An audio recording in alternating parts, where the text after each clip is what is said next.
Ah shit, here we go again. Once again discussing a controversy in gaming that I was supposed to get around to a long time ago. I'm making tons of video replies, tons of podcasts. In terms of being a content creator, it is absolutely stressful, probably more stressful than people would imagine with the yellow piss virus in the background. The yellow piss virus, it sounds like a biohazard Resident Evil affair when people announce it that way. The yellow piss virus has infected the lands, and now we're discussing it after all this time. So in your usual file cabinet of arguments that come up on X, typically 30 FPS in gaming or $70 in gaming, this one has been one that has been cropping up. And I guess to give a synopsis on what's going on, so this yellow paint controversy is something that people don't like. You can see that it is in the environment for Cloud Strife to climb on objects, and they figured that because it is equivalent to hand holding, it is the game telling you and the design telling you you are not smart enough to figure this out on your own. There is some validity to what people have been saying. This yellow paint thing has been around for quite a while. I remember it also in the Resident Evil remakes as well. So in RE7, you had the red tape that you could cut certain panels and unlock certain things. You knew it was a cuttable object. Then we move on to RE2, yellow tape. Then RE4, yellow ladders and yellow barrels. Now this was not in the original Resident Evil 4. You had barrels you could break. You had red barrels in the environment that obviously signified it was an explosive object. But there was no like yellow paint all over the environment signifying here's a certain place where you need to climb if you can't find it. As this guy says in the tweet, Faye Demon, the yellow paint is so unnecessary. Obviously a ladder is climbable. Obviously a crate is breakable. Why did they do this? And the quote tweet says, you know, this is good game design. No, it isn't. There's positives and negatives to this debate, and there's sort of pieces I agree with and disagree with.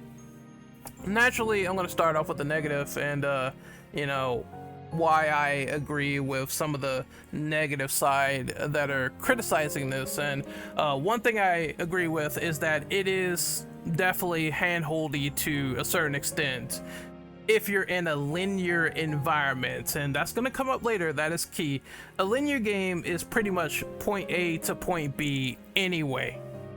We are not denying that. We are not, you know, saying that it's anything other than what it is. You're going from point A to point B anyway. They might intersperse some puzzles, they might intersperse bosses and other things of that nature, but you're still going on a linear path that could be relatively wide or small considering the gap. I just want to say something for the record. For a point A to point B game, especially if you have like something like a radar or something like Metal Gear Solid, for instance, it shouldn't be too hard to figure out the map design. I can see environmental difficulty being gleaned from horror games where you have to take an even longer way to navigate from point A to point B, whether the environment is surrounded by darkness or if there is foreboding fog all over the place. But I still feel like the classic Silent Hill games managed to do both of these things and still have relatively good level design while not slathering everything in obvious fashion from point A to point B. I still think that this could potentially break immersion as well, and the people saying those comments aren't necessarily wrong. I'm like, okay, Ada is approaching a ladder, and when they say it breaks immersion, none of the characters really comment on this. It's just a piss-stained ladder going forward, and no sort of comment or opinion or discussion is given with these things in the environment. They're just there for visual aid for the player. And it is what it is. You're not going to get any story beats or anything whatsoever out of it. I can see a player going, oh, well, this is just telling me where to go. The positives of the yellow paint. Now, I'm going to be forthcoming and super honest. I'm going to be honest as shit when I say this, okay? I am a Let's Player. I am someone who plays games a lot on live streams interact with chat quite a bit on a daily basis, and I'm someone who does a lot of games where it has virtually or barely any hand-holding of the sort. Sometimes, as a player, you're gonna get lost. Sometimes, and I'm not ashamed to admit that I pulled out the old motherfucking strategy guide on a website, or went to GameFAQs, or went to fucking IGN to grab some information on guides or walkthroughs, or watched a walkthrough on YouTube if I was readily stuck on an area. And that's because some of those games that are hardcore, that focus on like barely any sort of indication on where to go or what to do, you have to progress through the playthrough. You don't want to just be sitting on one bar and being like, okay, this is boring, I'm just stuck here for like almost an hour. I know that's the thrill of the game, but I have a breaking point, as I like to call it. That breaking point is when I decide to do something like a puzzle or try to find something in the environment. If I don't figure it out in an allotted amount of time, I will say close to 40 to 50 minutes, that's when I'm pulling out the strategy guide. That's when I'm pulling out the cheat sheet, and I want to progress to get through the area.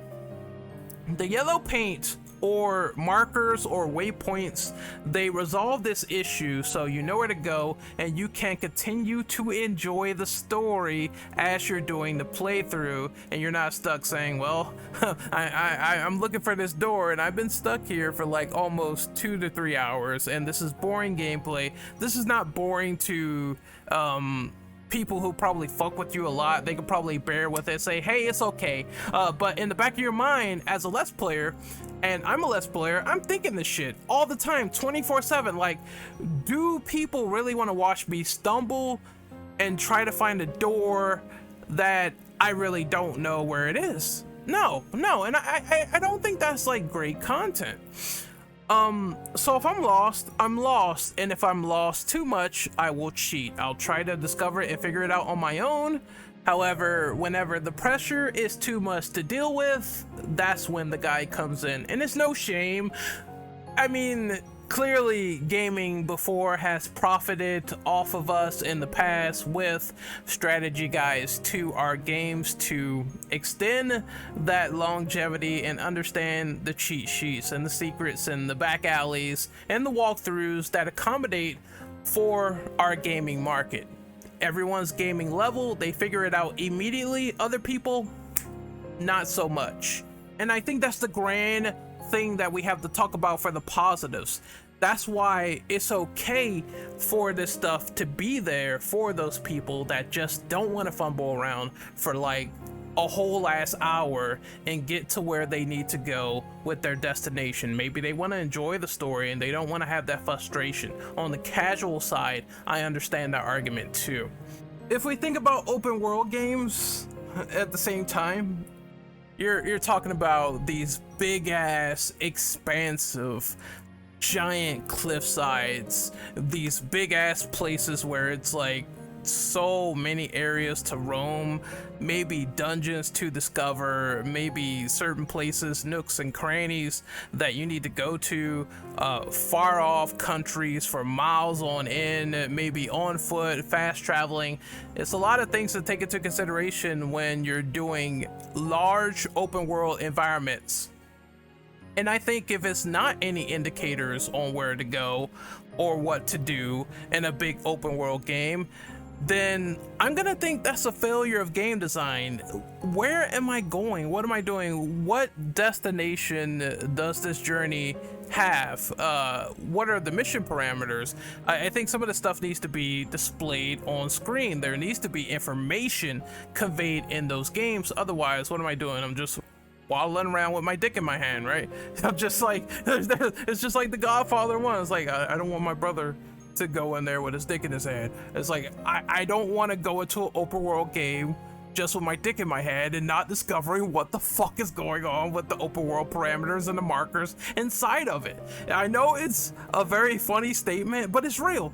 It's real what I'm telling you. Like, would you want to play an open world game with no markers whatsoever? Now, for the conclusion, I'm going to talk about that because I do think player's choice does come into the idea of accessibility. I mean, maybe those people are weird when they choose to have an open world game with no markers, no map, no HUD to make it immersive, but I would not assume that those people do not exist.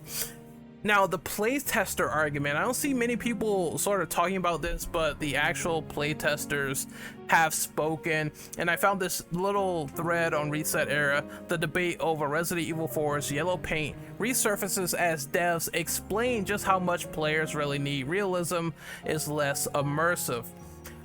So here's a couple of developers talking about this.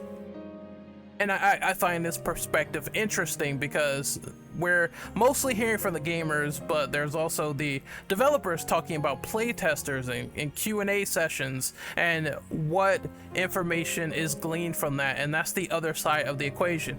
And this guy here, his name is Alex Rushdie. He said, when we demoed our 2D platformer at PAX, an expo for fans of video games, we had to tell multiple adults how to hold the controller so they wouldn't hold it upside down. Now, that's just, again, we know some people are hardcore gamers, which have played games for a large amount of periods of time, and then you have your casuals like that, where it's like, they don't really know, they don't have the time, and maybe some hardcores as well also kind of don't get cases where they have to go somewhere in the environment. They try to brag and whatnot and say they know where to go, but I'm a hardcore gamer and I got lost like several times, and we all have to admit it. It happened to us at least once in our gaming lifetime, and then we have people confused. This is the face of a designer watching someone playtest their game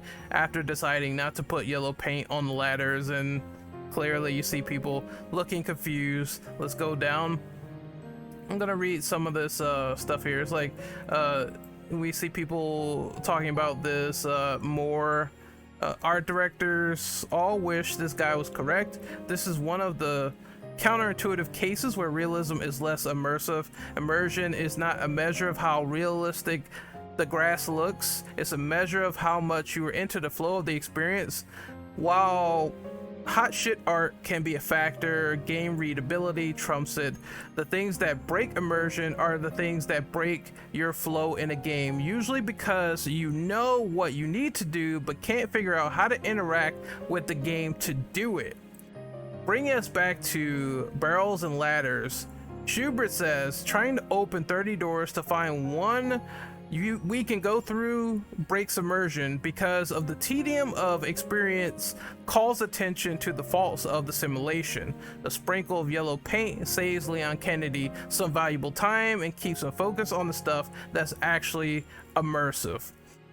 So again, I understand tedium can come with that factor as well, and maybe that could suck someone out of the immersion equation, because it's like, I don't know what the fuck I'm doing or where to go, but I'm really heavily invested into the story and the characters and everything presented, but the frustration is way too much. And I can also understand the person saying, well, I know where everything is, all this other stuff, but there's been things like red barrels that's been obvious to blow those up and see those explode. And we have more people saying in a platformer, you would assume you had to go right and kept jumping into the void over and over. I had revolving staircases that spins you and makes you face left. And obviously there are things in the game that will go topsy-turvy and mess with you. I think the prime case for me was Alan Wake 2, where that game is very, very difficult to navigate and figure stuff out on your own. And you really have to be paying attention. You have to be paying attention. Attention is an important key factor into the environmentals of video games. And if you aren't paying attention, you're going to get lost rather easily. Why I bring up open world games is because, again, because it's so fucking large, man. And you don't have any markers in those games, you're gonna have even more of a difficult time, which is why I don't mind them in Final Fantasy VII Rebirth.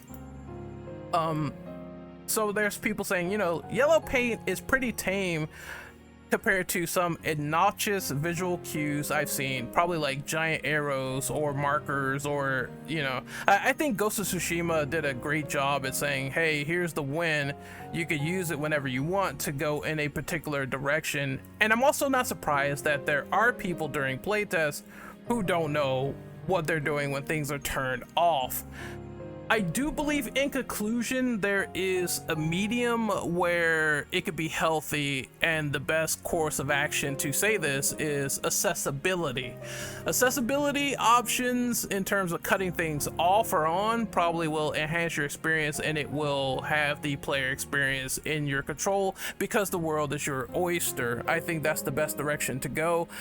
It could say, well, hey, do you want the yellow paint or do you want the visual cues in the environment? If the player decides to be super hardcore and say no, they are able to turn that off at will, and I think that is a great option for the person that struggles and they need that stuff on and they need those cues, or maybe they are disabled and not able-bodied like me to play on a controller or figure things out.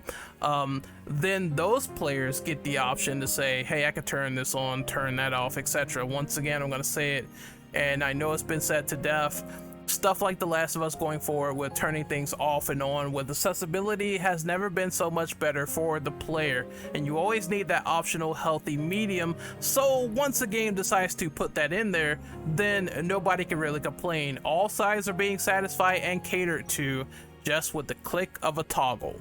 My name is Renegade Operative. I am signing out. This is my thoughts on the yellow paint discourse. Do you agree or disagree? Sign off and let me know, and I will see you guys next time. Later.